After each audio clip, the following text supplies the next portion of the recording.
Welcome to Nook and Cranny Gaming. My name is Nook. In this video, I'm gonna walk you through the Lightning Temple and how to defeat Queen Gibdo. Once you make your way out to Gerudo Town, you'll find it completely empty, unlike the game before. But eventually, if you make your way toward the main staircase in the center of town and down, you'll find that the Gerudo have gone underground into hiding because of the storm outside. The Gerudo at the front gate is a little jockey jerk and makes fun of you for being too short to see through the peephole, so we're gonna go make our own fun elsewhere. You might be able to work your way in past her, but what I did is I found my way into the sewers and then just used a sin to get inside. Entering this way, you'll be met by two guards, but don't worry, Valeria will show up. I don't think that's how you say her name. I'm leaving it. I don't know how to pronounce it. And she'll vouch for you so you can go visit the spa. That's the take. Once you're done at the spa, you can go meet with Riju out at the training grounds. You'll have to perfect her technique by shooting the first dummy and then shooting the rock between the next three dummies. After practicing your new technique, Riju is going to be called by a sparkly voice vision and is called back to Gerudo Oasis for an emergency. Back at the Oasis, Gibdos are attacking. You'll need to use your new ability with Riju to defeat the Gibdos and destroy the mushroom. Defeating the Gibdos will reward you with a pretty sweet cutscene with Zelda. After the cutscene, meet back up with Riju in Gerudo Town. Riju will ask you to go line up the troops with Captain Teak. I honestly don't know if these choices change the battle here or the game in any way, but this is the order that I went with. I deployed the spear troops at the north gate, the sword troops to the west gate, and that leaves the cannon to the east gate. Once you've randomly chosen where to put your troops, go speak to Riju to start the battle. While destroying the mushrooms, you'll have to defend Riju from ground Gibdos and moth Gibdos. So I suggest using the rooftops so that you're able to see the gates and cover more ground more quickly. Riju's ability will keep activating, and then you can fire your arrow to land the lightning strike where it lands. I found it a little confusing on when the lightning was actually effective on the mushrooms, and this is the glow that you actually want to see, but unfortunately my arrow doesn't reach the mushroom in time, and the glow goes away to the more faint pink purple. Once the Gibdos are defeated, Riju will meet you downstairs for the next part of your quest.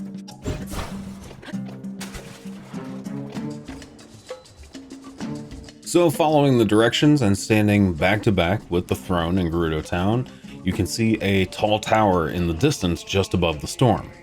For this portion of the quest, you're going to be spending a lot of time in the storm, so make sure to prepare accordingly, making your heat and cold resistant food. However you decide to traverse the storm and get to the first tower, you'll need to bust open the rubble in the middle of the tower to emit the light you need to complete your puzzle. Follow the light from the first tower to find the second tower, but you see the tower is too low for the light beam to hit it. Using the light as your guide beyond the tower, you'll find a platform with a turnstile that will raise the tower into position.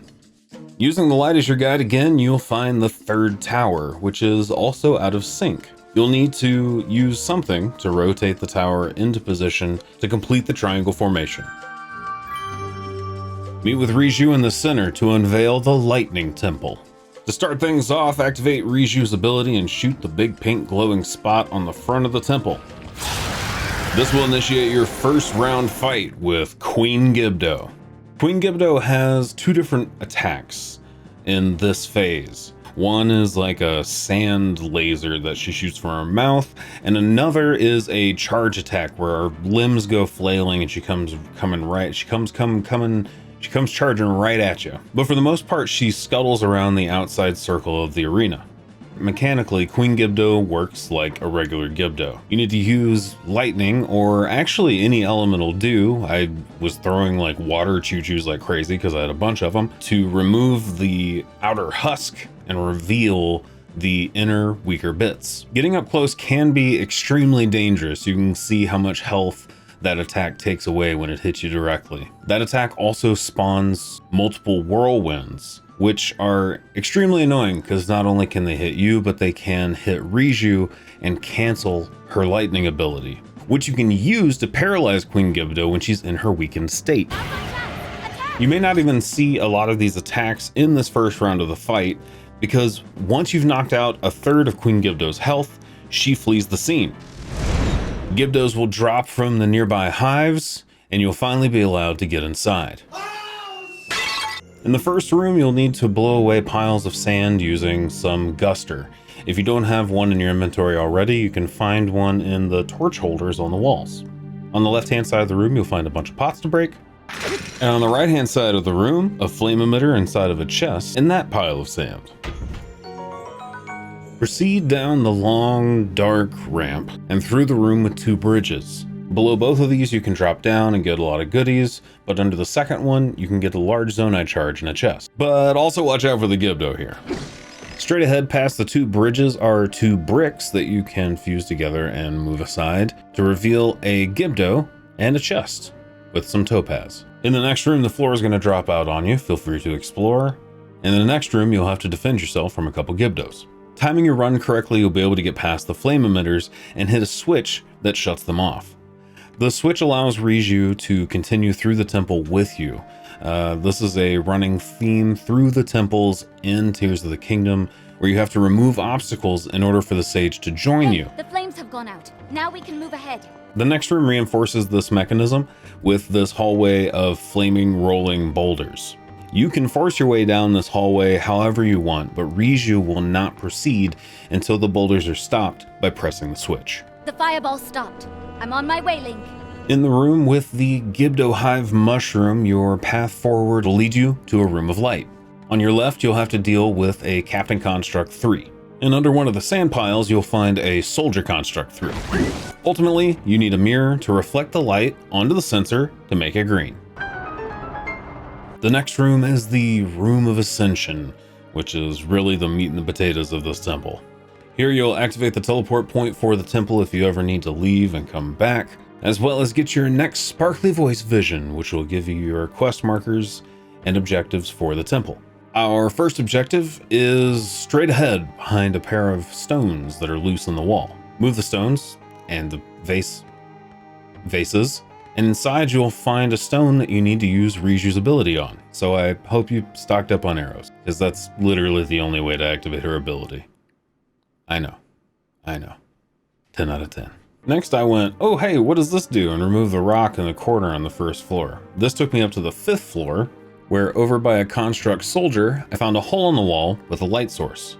Inside, you should find everything you need to project the light into the previous room, which we're going to make use of by moving the closest statue as far left as possible, and then the statue on the right also as far left as possible on its track. And this thing's pretty picky, so make sure that it is snug up against the edge in order to connect the light to the sensor and open the door on the 4th floor. Inside is combat. I really should have brought more fairies. Make sure to take out the Gibdo Hive mushroom first so it doesn't keep spawning enemies, and watch out for arrows from the soldier constructs on the hoverstones, which you can use after you're done with combat to pose a mirror to light the sensor to open the door to thunder the thingy. Back in the Room of Ascension, head up to the 4th floor where you can find a statue with a mirror attached. Directly across from it, you'll find a set of iron bars, behind which is a room with a soldier construct. In the wall, you'll find a set of big spinning wheels that are offset. Use the recall ability to line up the spaces. Remove the stones out of the wall in the rear room, and this will allow enough light in to activate the mirror, move the statue, and open up the next room. Here you'll be met with a classic temple trap, crushing spike walls. This is another one of those obstacles that you need to completely stop in order for Riju to continue on. By placing a stone, you can stop the first set, and you'll be able to pass easily through the second tunnel by placing one vertically. Now I know you want those soldier constructs to come down here and get crushed by the spikes, but they're just too smart. I tried. They just won't do it. After dealing with the construct yourself, like an adult, you can drop into the room below to find sand piles, mirrors, and steaks. Delicious, long, stone-hard steaks, which you'll have to use to put in the wall to stop the spinning room. I'll be honest, this kind of made me a little sick. This made me nauseous. So good luck. But put that thing in the wall. Once you successfully staked the rotating room into place, you can ultra hand a mirror long enough to shine some light on the big sensor on the wall. This will allow light into the room above, where you can use ultra hand, a mirror, and shine that light down the hallway to give you access to your next objective. Okay, only one more battery to go. To reach the final objective, we'll need to open up the 6th floor door. In order to do this, on the 5th floor, where we moved statues to reflect light to open the 4th floor, move the first statue that's reflecting light in order to allow the beam of light to reach the other side of the room. On that side of the room, clear the sand away from the base of the statue so you can slide it all the way right into place, and then move the statue on the right all the way to the left on its track in order to reflect the light to the 6th floor statue, giving you access to the final objective. Carefully navigate the flame emitters, or just you can and land on the switch. So that's the switch that opens that door that allows Riju to come inside. So she just spawned in here because that door is open. Otherwise, if you hadn't pressed that switch and the door was shut, you wouldn't be able to get Riju in here in order to use her ability on the stone and activate all the batteries for the temple. That should wake up the mechanism in the center. Returning to the Room of Ascension, you can activate the central terminal to lift you into the boss room, the Room of Glorious Light. You activate this round of the fight just like you activated the first round before you entered the temple by shooting the giant glowing pink orb at the top of the room. This will reveal Queen Gibdo once again. This fight is going to be very similar to how it was outside. She has a charging attack where she rushes Link, flailing all of her limbs, and a sand laser beam that hurts a whole hell of a lot.